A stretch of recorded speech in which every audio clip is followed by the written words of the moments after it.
Commission of Inquiry ya Chilima inativuta ifo chani. Ma commissioner were compromised. Mamutsala chilungamo amamvera malangizo anthu ena. Baba Stephen Malondera ndi Lois Chazia akhala kucheza ndi Kamangira pa nkhani ya hotelo. Tafera kaye Nyamata. 2023 Shirazi anali ndi ngongole amagulisa hotelo 47 billion. Aniko amafuna kugula iwowa ndamene masunga ndalama za pension fund. Ndi amafuna kugula hotelo imeneyi kuti ikhale yathu ya boma, Public Service Pension Trust Fund. Nthawi yomweyo, that was July 2023, anaitana makampani awiri kuti adzachite evaluation. Anapeza 78 billion up to 27 billion.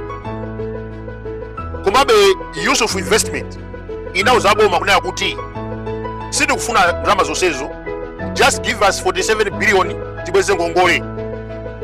Ndiye timafunsa kunena kuti zikuvuta pati kuti akomiti aitane makampani amenewo, Garden City Properties komanso Knight Frank. Kodi chimene akuopa amalondera ndani zawo osaitana makampani a valuation amene achita valuation yoyambirira ndi chani? In addition, Michael Nizamba achulidwa kwambiri pa nkhani ya hotelo koma sanaonekere ku inquiry. Baba Stephen Malondera is compromised chifukwa akumvera Kamangira. Ndi manena mobwereza, fighting corruption is not fighting people. Pamene timanena mbuyomu zimaoneka mwachibwana, taona ni lero ayamba kulumana. Bank chairperson Baba Malondera was controlled by Kamangira, who received 22 million from George Jim. Iweso Malondera usakani chifukwa unapitadi kwa Prophet Kawinga. Ma CCTV footage alipo otuka nyumba unanyamula envelope maji. And I'm challenging you, udruse zimenezi uzitsutse within 24 hours. Otherwise, ndibwesa umboni wa CCTV footage within 48 hours. Inu public inquiry isamakhale chida chopangira campaign. Just because Kamangira anachosedwa ntchito ndi Frank Mbeta akugwirizana ndi Malondera kuti akathane ndi Mbeta ku public inquiry committee, that is nonsense. Ndero taonani amene wamupweteka Malondera ndi Lois Chazia, ndi amene wamuuza Kamangira kuti Malondera anapita kwa Prophet Kawinga. Ineso ndi ndumboni, I can challenge Malondera pa nkhani imeneyi yoti owa anapita kwa Prophet Kawinga. I have an evidence. Ma CCTV footage alipo. Let him deny. Atutse ngati zimene tikunena pano ndizabodza. I will come back within 48 hours with the CCTV footage.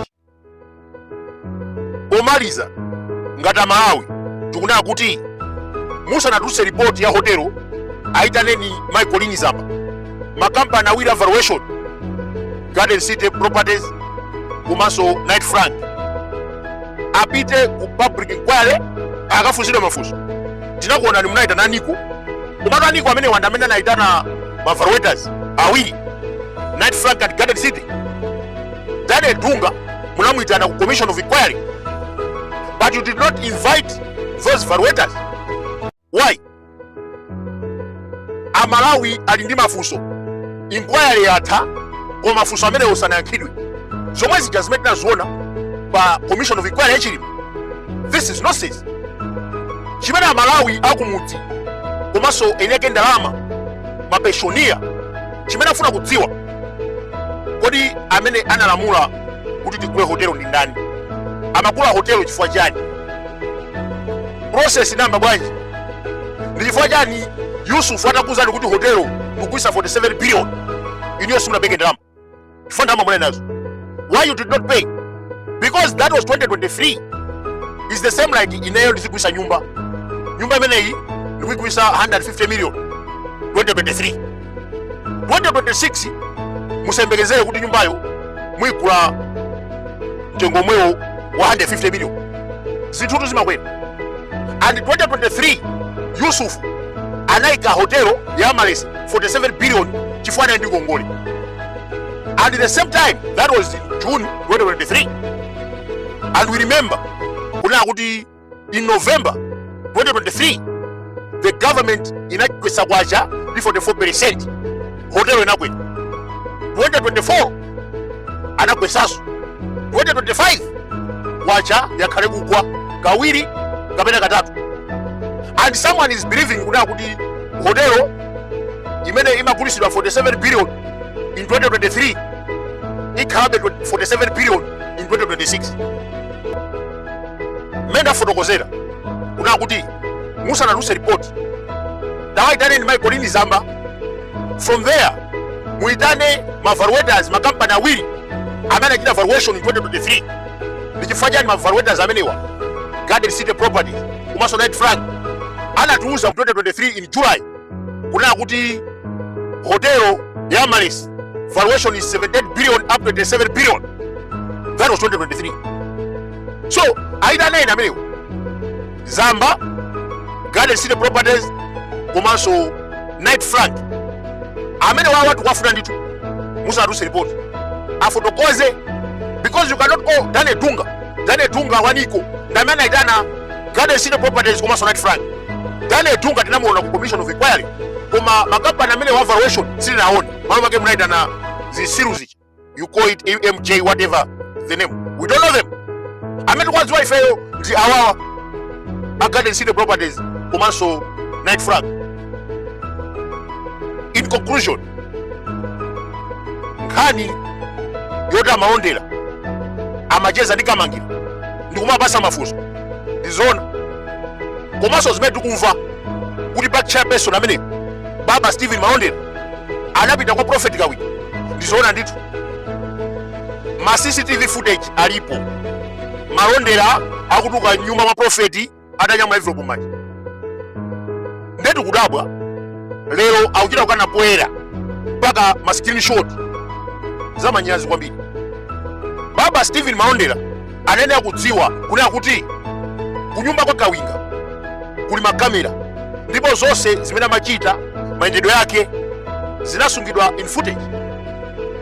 You cannot fight corruption by fighting people. Kuna kuti ayi awana bandama then zimene tikuona lero Public Accounts Committee Baba Stephen Maondera as chairperson amatenga mafunso kuchokera kwa Kamangira. Can you see that? That is nonsense. And the Lawrence Chazia Zaigo Kamangira anamufunsa Attorney General Frank Beta pankani ya hotelo iye ndikumana kuti ayi kodi inuyo Attorney General ndikumva kuti 2015 munapezeka ndi corruption kwa MRA. Can you imagine? Kodi nkhani ya kwa MRA kugwiza na banki nkhani ya hotelo and someone atuza kuti azigwiza? No, that is out of order. Sikungonesana kuti akawawa they were against Frank Beta, they are against Gangata, and they are trying to destroy Mwanamveka. Chifukwa you can see kuna kuti Mwanamveka akumpaka matu tuse kuna kuti Mwanamveka anapa ndalama za hotel. How they are failing to explain? Akuna kuti I am Minister of Finance. Okay, ndaka ka Minister of Finance amadziwa zonse.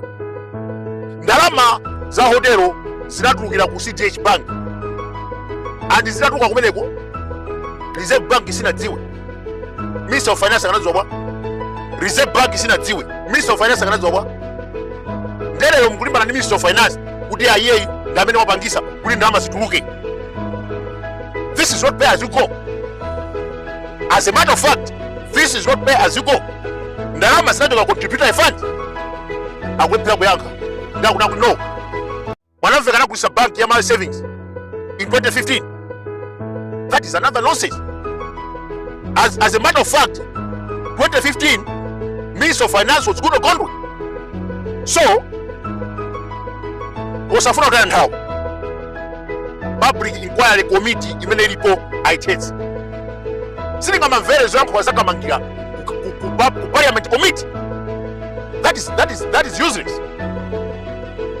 This must be independent committee yoyimira Malawi osati chipani cha Congress. Tikufuna Michael Nzamba apite kumene kuja. Tesani committee ya Maondera. The Kazakhstan committee anyone.